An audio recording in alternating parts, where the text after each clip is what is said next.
This is Jay Graydon and Randy Goodrum. Hey, how you doing? And we are JaR. Now we'll tell you how we became JaR, but first let's back up a little bit so we can tell you a little bit of information. Randy's career and my career, basically identical. We were first call studio musicians in the 70s. We were both songwriters, we're both record producers, we're both arrangers, and we've both been recording artists. So the path, our musical path in life runs side by side basically, and we're basically the same age. So a lot of times Randy would call me up and go, Randy's the one that keeps on top of everybody. He stays in touch with everybody, tries to write with all the people he can. Randy's a real songwriter as a full-time gig for the most part. Right. Okay, so Randy called me up, or I might even have called him this time, but I knew he was going to be in town. I think you were living in Nashville at the time. Was it? When? Possibly, yeah. Possibly. I think I had just moved there for the back? second time, yeah. Yeah. Right. So I had to start for a song, and it was the chorus to a song.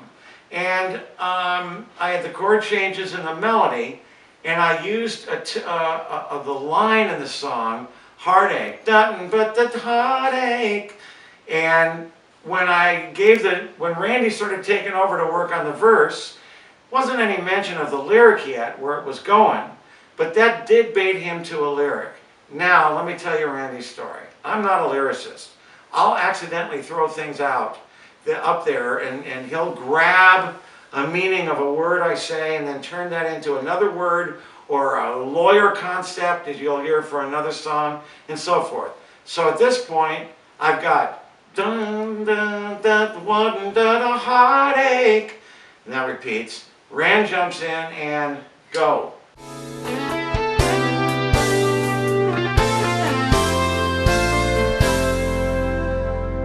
It's a Punxsutawney moment at the cafe 1, 2, 3. Letter L forming on your lips to say light me up or leave. The seconds move like cruise ships stuck in the desert sand. Jay and I have written many songs before this, and it's usually the same process where in some cases, and me as a personal writer, I write words or music, but when I work with Jay, and everybody's different, but when I work with Jay, quite often it starts off with Jay coming up with some sort of musical motif or some kind of hook or a feel or of some kind of whatever, and it sort of just pushes the boat and gets it started sailing, you know. And so in the case of this, it was sort of a straight ahead pop feel, but it had a sort of a sophistication to it even in the chorus. And so I took that and moved on into trying to write a lyric And the verse. And the verse. And went into the verse and started thinking of... You wrote a verse that night. Yeah, I wrote a verse. The melody and the changes. And I knew I had to contrast the verse. Instead of being straight ahead, I had to come up with something that would make it interesting. So we came up with this. And then I suddenly realized, hey, I'm writing a very sort of intelligent pop lyric here, but I'm going to stick with it because it felt really good.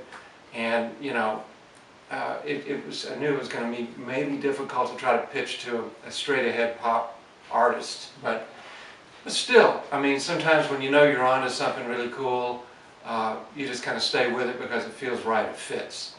So we went ahead and we finished the song and went into just doing the demo of it or the recording of it. I felt really good about it. I think we both felt like, and I hope I'm speaking for Jay, we felt like this is going to be difficult to get cut, but it doesn't mean we don't love the song. So we finished it and I thought it was a great song. And, you know. And so we went into the next song, which I guess was... I think it's Donovan. Yeah. Again, oh no, wait a minute. I'm not sure if it's Kir Kid or Donovan, but either whatever. Yeah, whatever. Either way, it was a... It might have been Kir Kid. Sorry. Go ahead, Rand. Well, let's say it was Kir Kid. Okay. Okay. Well, clearly Cure Kit was another kind of a feel. It wasn't the same feel for Heartbreak, and it was a really cool kind of a guitar pattern.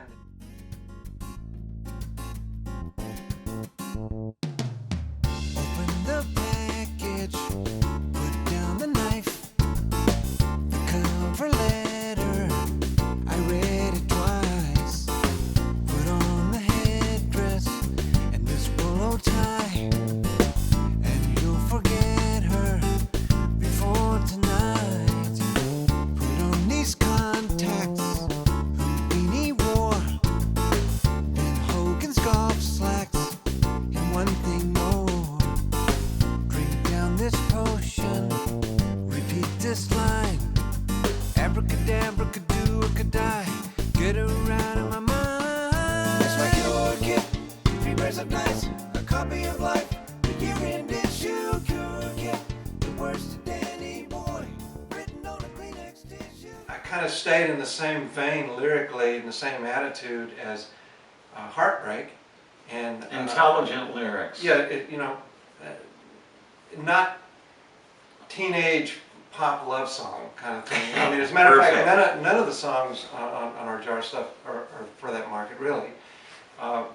They're sort of little short stories in themselves, and if you really take them each, they sort of stand alone. And so, in the case of Cure Kit, that one even went another step into the intelligent pop lyrically thing, and so we sort of committed ourselves, and we had these 2 songs that were suddenly, again, going to be really difficult to try to get, somebody in the pop field to record, like next to impossible, but yet we loved them. So I don't know whether it was then or when we finished Donovan. Now, we're not sure whether Donovan was the second or third song, but either way, Cure Kit and Donovan were the next 2. But after we finished the third, I believe that was when I said, we're having so much fun in doing this, I think we're a band. So Jay thought it was a good idea, so we decided Absolutely. we would go ahead and do a project and just continue with the writing part of it, and we were having a ball. I mean, it was like we were doing no compromise, exactly what we wanted. And so I'm going to let Jay talk about how we worked together on it. That brings up, first of all, the JaR rule. There aren't any rules. Musically, we do whatever the hell we want. Yeah. We don't answer to anybody. We're our own record company, because it's difficult for an act that can't really be bagged into one bag to get a record deal anymore. Mm-hmm. If you had to say any style that we would fall into would be the Steely Dan audience. But we're not Steely Dan, we're just musical with intelligent lyrics. Anyway, Randy and I, of course, agreed, let's not do any pop love songs. Let's really try to get interesting things to write about. Mm-hmm. And this is, as far as the lyricist, this is the only time I've ever suggested things. I would just say a word or something, or tell Randy the lawyer story, or whatever. Something in the news, and Rand's right on it. Yeah, let me tell you something, this guy is a great lyricist. Thank you.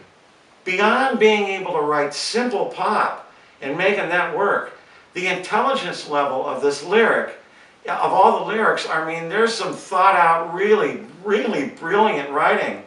And when we get around to talking about the JaR 2 album and the song Code, I mean, this is genius stuff.